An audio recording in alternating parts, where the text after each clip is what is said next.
जहाँ मेरे फादर की डेथ हो गई थी व्हेन आई वाज ओनली 10। उसके बाद मेरी मम्मी को लोगों के यहाँ पे जाके काम करना पड़ता था टू सपोर्ट माई एजुकेशन। मुझे during my summer breaks I have to do the part time jobs to support myself. Study abroad जो है फाइनेंशियली स्ट्रॉन्ग बैकग्राउंड से जो लोग आते हैं वही कर सकते हैं। ये एक डिसीजन मेरी लाइफ बना भी सकता है और बर्बाद भी कर सकता है।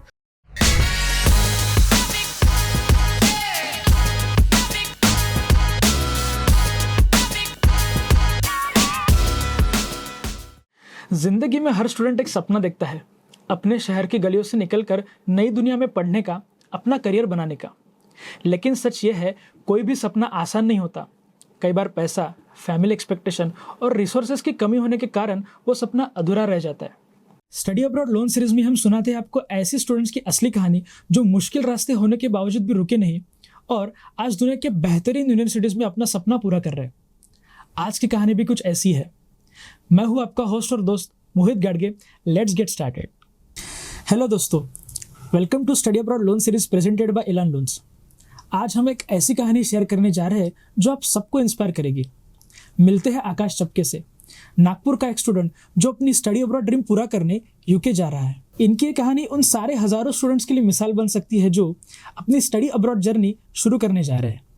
आकाश, welcome to the episode of Study Abroad Loan Series. Thank you so much Mohit for having me here. I'm really excited to share my journey and अगर मेरी जर्नी से एक भी स्टूडेंट इंस्पायर होता है so I'll be feeling like कि हाँ मैं I take a right decision. Great. तो चलिए जानते हैं आकाश से उनके जर्नी के बारे में और ऐसी कौन सी कहानियाँ जिन्होंने इनको इंस्पायर किया। ओके, इंस्पिरेशन की बात करें तो मैं बचपन से बुक्स पढ़ते आया हूँ, डॉक्यूमेंट्रीज देखते आया हूँ। उसमें I generally into finance and businesses. तो दो एक बड़े थिंकर्स थे जिन्होंने मुझे काफ़ी इन्फ्लुएंस किया, जैसे Adam Smith and Karl Marx. इनके थ्रू मैं काफ़ी इंस्पायर्ड रहा हूँ एंड नोइंग द फैक्ट कि जो फाइनेंस एंड बाकी चीज़ों का एक्सपोजर है जो मुझे अब्रॉड में मिल सकता है वो इंडिया में नहीं मिल सकता है। तो एक मन में चाह तो हमेशा से थी कि अब्रॉड जाके पढ़ाई करना है। बट कंसिडरिंग द फैक्ट कि मैं जिस फाइनेंशियल बैकग्राउंड से आता हूँ, जहाँ मेरे फादर की डेथ हो गई थी व्हेन आई वाज ओनली 10। उसके बाद मेरी मम्मी को लोगों के यहाँ पे जाके काम करना पड़ता था to support my education and उसी के साथ साथ मुझे during my summer breaks I have to do the part time jobs to support myself. तो इस चीज़ में कभी इसको प्रैक्टिकली उतारना, एक्सरसाइज करने के बारे में कभी सोचा नहीं था। बट मेरे बैचलर्स के टाइम पे आई टुक एडमिशन इन बीकॉम। उसी के साथ साथ I was doing a part time job in insurance company और साथ ही में I have enrolled for a CA. But ये तीनों चीज़ें मैनेज करना काफ़ी मुश्किल हो रहा था मेरे लिए एंड उस वजह से मेरा सीए रह गया। तो एक मन में हमेशा से कसक थी कि भाई करना है, एक प्रोफेशनल फाइनेंस कोर्स का डिग्री होना चाहिए अपने पास में। अभी चीज़ें पिछले कुछ सालों में ठीक थी तो अभी अब्रॉड स्टडीज़ के बारे में सोचा, तो उसमें भी 40 लाख 50 लाख इन्वेस्ट करना इज़ नॉट दैट ईजी। तो एक बेसिक काउंसलिंग के लिए I come to KC and I got to know कि क्या पॉसिबिलिटीज़ हो सकती है मेरा स्टडी अब्रॉड जर्नी स्टार्ट करने के लिए। सो या that's how I started my journey. काफ़ी इंस्पायरिंग रही है आपकी जर्नी अभी तक। आकाश, लोग अक्सर ऐसा सोचते हैं कि स्टडी अब्रॉड सिर्फ उन्हीं लोगों के लिए पॉसिबल है जो फाइनेंशियली स्टेबल है, रिच है, जिनके पास काफ़ी पैसा है। लेकिन आपके लिए ये सिचुएशन कम्प्लीटली डिफरेंट थी। तो आपके लिए वो क्या मोटिवेशन था, क्या इंस्पिरेशन था जिसकी वजह से आपको लगा कि ये स्टडी अब्रॉड जर्नी मेरे लिए पॉसिबल है? यस, मैं भी उन्हीं लोगों में आता हूँ जिनको लगता है कि स्टडी अब्रॉड जो है फाइनेंशियली स्ट्रॉन्ग बैकग्राउंड से जो लोग आते हैं वही कर सकते हैं। मुझे भी वही लगता था, इसलिए I was not very serious on this journey कि मेरे लिए भी वो चीज़ पॉसिबल है या नहीं है। बट एज मैंने जो पहले मेंशन किया है कि सीए कंप्लीट ना होने की वजह से ना मन में थोड़ा सा था कि यार डिग्री तो कंप्लीट करनी है, मास्टर्स या किसी भी प्रोफेशनल इसमें जाना है। तो just for a basic counselling I visited KC overseas and एक बेसिक आइडिया लेने के लिए कितना खर्चा आता है, क्या प्रोसेस होती है, ये सारी चीज़ें मैंने समझी। एंड उसी के साथ साथ केसी की जो सिस्टर कंसर्न कंपनी है इलान लोन्स, वहाँ के लोन काउंसलर से भी मैंने बात की and I got to know कि स्टडी अब्रॉड के लिए एजुकेशन लोन काफ़ी इजीली मिल सकता है। और एक जो टेक अवे मैं लेके गया था उस काउंसलिंग से इज़ जस्ट दैट कि मुझे एक अच्छी यूनिवर्सिटी में एडमिशन लेनी है तो लोन भी मेरे को बहुत इजीली मिल जाएगा एंड जैसे काउंसलर्स ने मेरी प्रोफाइल एनालाइज की, उसके बेसिस पे जो मेरे एकेडमिक्स थे उस हिसाब से मुझे काफ़ी अच्छी यूनिवर्सिटीज़ में ईजिली एडमिशन मिल सकता था. So that's how then I started the journey. I thought कि let's give it a try, अगर हो जाता तो well and good, and that's how started this journey. तो आकाश, मेरा अगला सवाल आपसे ये है कि क्या आप हमें स्टेप बाय स्टेप बता सकते हैं कि फाइनली आपने कैसे डिसाइड किया अप्लाई करने का और आपने कैसे अपना वीज़ा सिक्योर किया? Okay, step by step process की बात की जाए तो जैसे कि मैंने पहले बताया, पहली काउंसलिंग में जब आया मैं, आई गॉट टू नो कि मुझे बस एक अच्छी यूनिवर्सिटी में एडमिशन लेने की ज़रूरत है, and rest is will be taken care of. So I come to the KC again. मैंने यूनिवर्सिटी शॉर्टलिस्ट की, कोर्सेज शॉर्टलिस्टेड किए, एंड उसके बाद अपना SOP LOR जो होते हैं सारे सपोर्टिंग डॉक्यूमेंट्स प्रिपेयर करके काउंसलर्स को दिया. They apply to the university on my behalf. उसके बाद मुझे अपना ऑफर लेटर मिला. ऑब्वियसली ऑफर लेटर कंडीशनल था, मुझे इंग्लिश टेस्ट देना था उसमें. सो मैंने अपना इंग्लिश टेस्ट कंप्लीट किया, and then I got my unconditional offer letter. उसके बाद इलान टीम आई. They helped me to finalize the bank as per my profile and the university and the course ranking. So then उसके बाद I applied for the loan. Loan में मेरे पास sanction letter आ गया. Loan sanction होने के बाद and then I apply for a visa, and visa apply करने के कुछ ही दिनों बाद मेरे पास मेरा वीज़ा भी आ गया. Okay, great. तो आकाश, अभी आपने जैसे बताया कि आपने लोन की प्रोसेस इलान लोन्स के थ्रू की है, और कोई भी एक स्टडी अब्रॉड ड्रीम पूरा होने के लिए एक फाइनेंशियल प्लानिंग बहुत इंपॉर्टेंट होता है. तो क्या आप हमारे लिसनर्स को बता सकते हैं कि आपने कितना लोन लिया और क्या क्या प्रोसेस फॉलो की? ओके, सो लोन के बारे में अगर मैं बात करूँ, सो बेसिकली जब मैंने एक पहली काउंसलिंग ली थी, आई गॉट टू अंडरस्टैंड कि लोन बेसिकली दो टाइप के होते हैं. एक होता है कोलैटरल, एक होता है नॉन कोलैटरल. सो कोलैटरल बेसिकली मीन्स मुझे अब कोई प्रॉपर्टी मॉर्गेज रखनी पड़ेगी, FD वगैरह कुछ देनी पड़ेगी, उसके अगेंस्ट में मुझे लोन मिलेगा. बट ऑब्वियसली मेरे पास तो कोलैटरल जैसा कुछ है नहीं, तो then I have to take a non collateral loan. But उसमें भी जो है हमें को एप्लीकेंट रहना बहुत इंपॉर्टेंट होता है. एक फाइनेंशियल को एप्लीकेंट होना चाहिए जिसकी इनकम 5 to 6 lakhs की हो.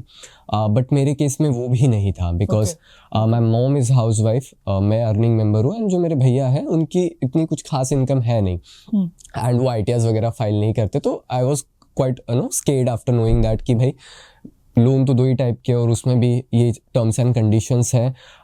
तो आई गॉट स्केर्ड. बट जब I talk to the loan counsellor, they explain me other possibilities as well.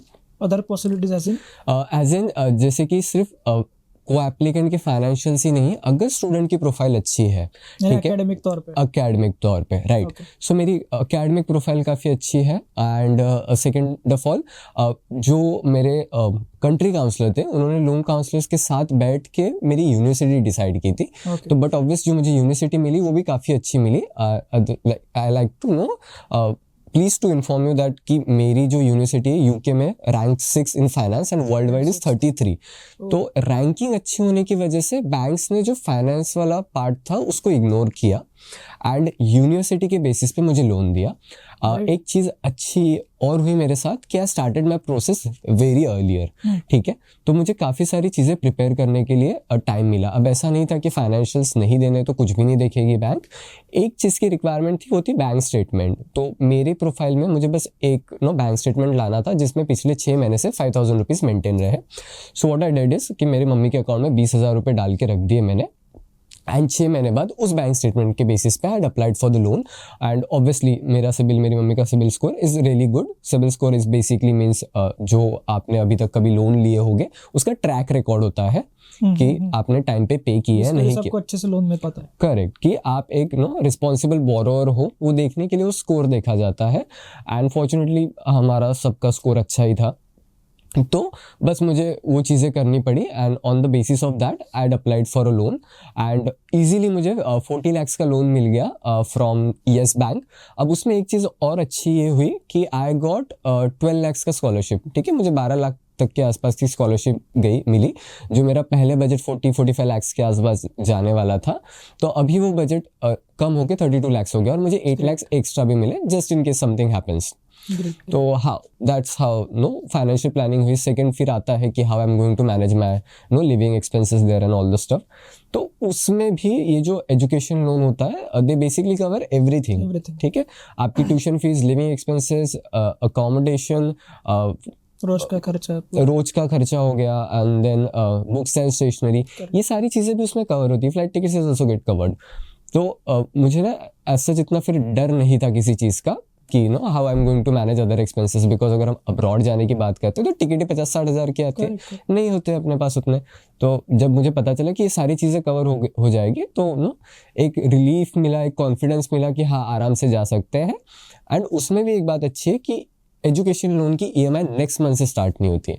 It gives me the monitoring period, जहाँ पे मुझे पढ़ाई करने के लिए एक समय मिलता है, जॉब सर्च करने के लिए एक समय मिलता है, और उसके बाद मेरी EMI शुरू होती है.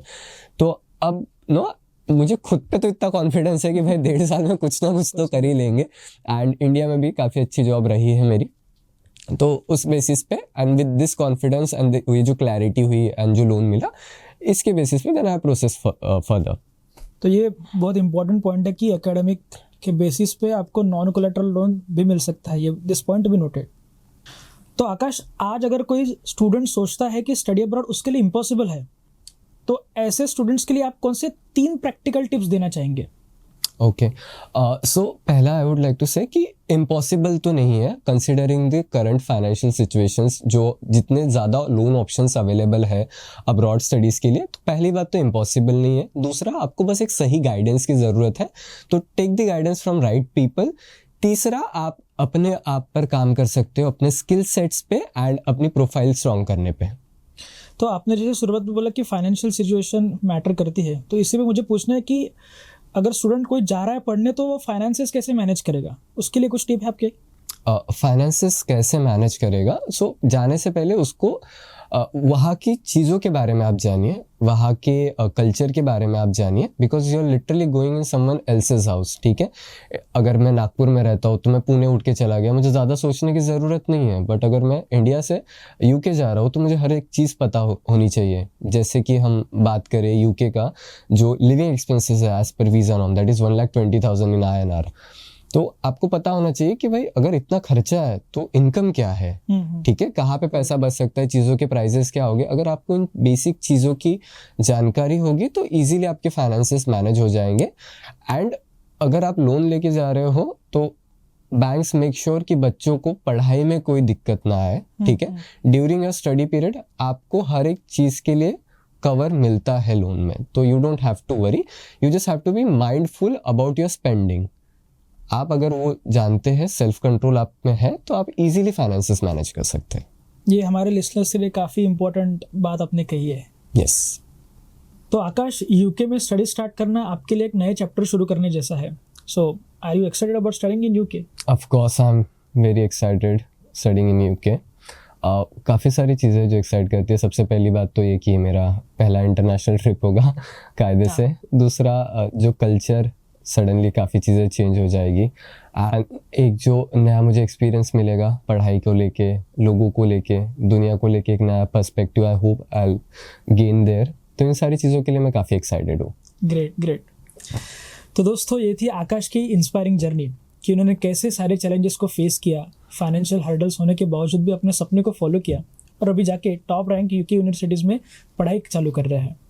तो Akash, thank you so much for joining us. आपकी जर्नी हमें ये दिखा दे कि डिटर्मिनेशन, राइट गाइडेंस और प्रॉपर प्लानिंग के साथ कोई भी सपना इम्पॉसिबल नहीं. So best wishes for your future. Thank you so much. आज के लिए इतना ही. ऐसे ही इंस्पायरिंग जर्नी सुनने के लिए इलान लोन्स को सब्सक्राइब करें.